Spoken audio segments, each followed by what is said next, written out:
Eh, Buen día, estimados ingenieros e ingenieras. Entonces, ya una vez hemos visto lo que es funciones y sabiendo que una función es un trozo de programa que se llama, bueno, que se hace un llamado del método principal que recibe parámetros y que puede tener retorno esa función. Aclarado esos conceptos, entonces vamos a entrar a trabajar un concepto un poco más avanzado que es la recursividad. Bien, la recursividad, ¿qué es? Es una función que se llama generalmente desde el método principal, y esa función evalúa si se finaliza la función o ella misma se hace un autollamado. ¿De acuerdo? Entonces, ¿qué es el problema que tiene la recursividad? Pues la memoria. Que la memoria del computador tenga suficiente memoria, obviamente, para que pueda soportar n llamados de la función. Y el mayor problema es cómo hacemos para que la función no se llame más, sino que devuelva el valor y se cierre todos esos llamados a esa función. Bien, entonces aquí hice un ejemplo, ¿cierto? Porque vamos a trabajar es el concepto como tal por ahora y luego lo pasamos, pues obviamente el concepto se materializa en un lenguaje de programación que estamos utilizando en este caso Java. Bien, entonces yo aquí tengo un programa principal y ese programa principal lo que me hace el llamado es a una función. Entonces, esa función es un trozo de código pues que tiene su nombre, bla, bla, bla. Y algo muy importante, son tres elementos fundamentales en la recursividad cuando se tiene una función. Entonces, el primero es la evaluación de fin. ¿Se termina ya esa función o continúa? Si continúa, nos vamos generalmente por el else, donde dice no se finaliza sino se llama a sí misma nuevamente.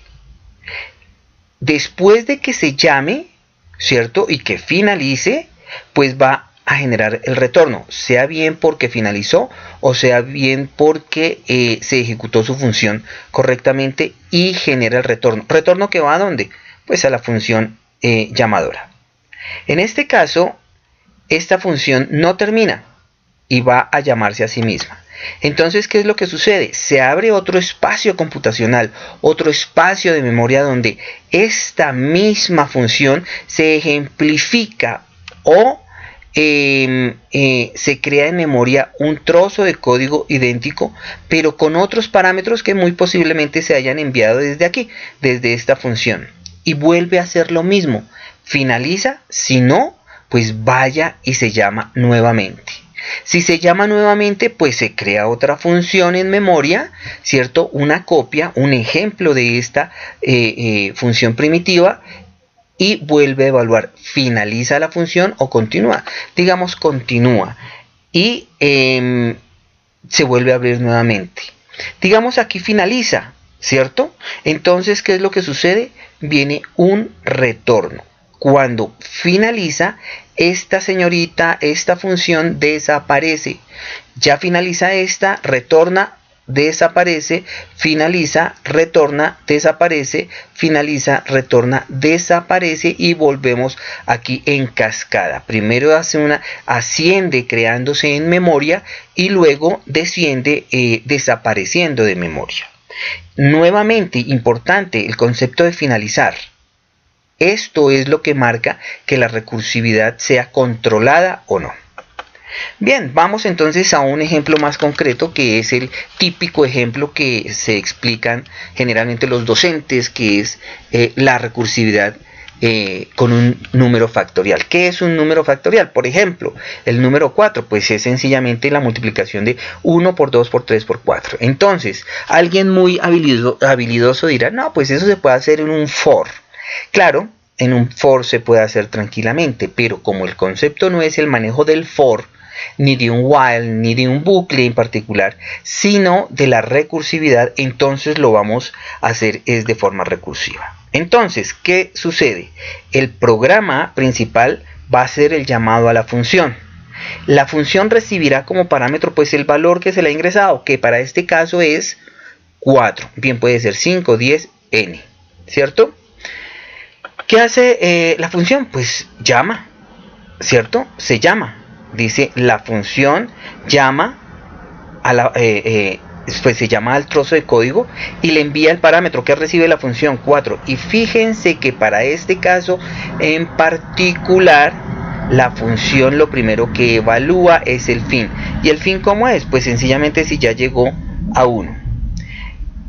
¿Y qué sucede? De lo contrario, si no finaliza, entonces para este caso la función va a ser el llamado pero con el valor de 3. Es decir, este valor que llega aquí menos 1. Y ojo, nosotros entendemos que es 1 por 2 por 3 por 4, pero el llamado de las funciones parte del valor que el usuario le haya dado. Si quiere el factorial de 4, entonces se envía el 4, luego el 3, luego el 2, luego el 1. En este caso ya enviamos el valor de 4. Evaluamos si llegó aquí al final. Aquí al final. Si no, pues llame la función.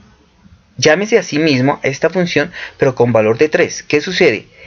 Llega aquí con valor de 3. Y ojo, esta función está abierta, está pendiente de que este llamado le retorne un valor. De igual manera, aquí está detenido el programa esperando que esta función le retorne un valor. Pero esta no le ha retornado ningún valor.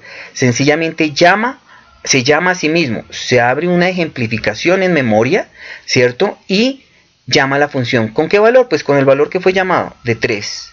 Vuelve a ejecutarse el mismo código de la función, ¿cierto?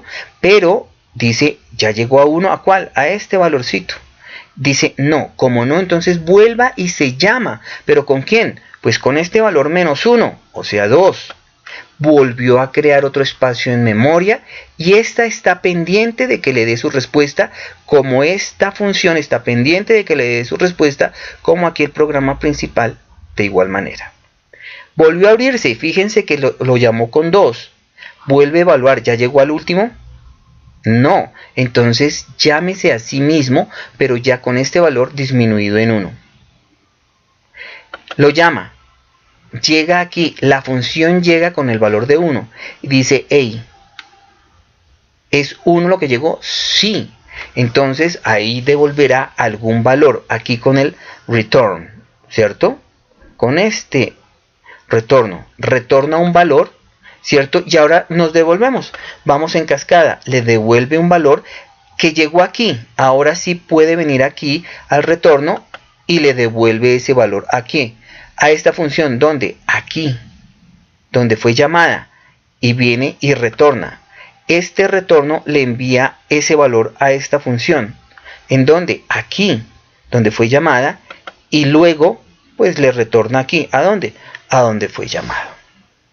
Entonces ese es el concepto fundamental de lo que es la recursividad, teniendo como ejemplo un número factorial. Acuérdense que lo más importante de una función que va a ser utilizada recursivamente es cuándo finaliza y cuál es el parámetro de finalización.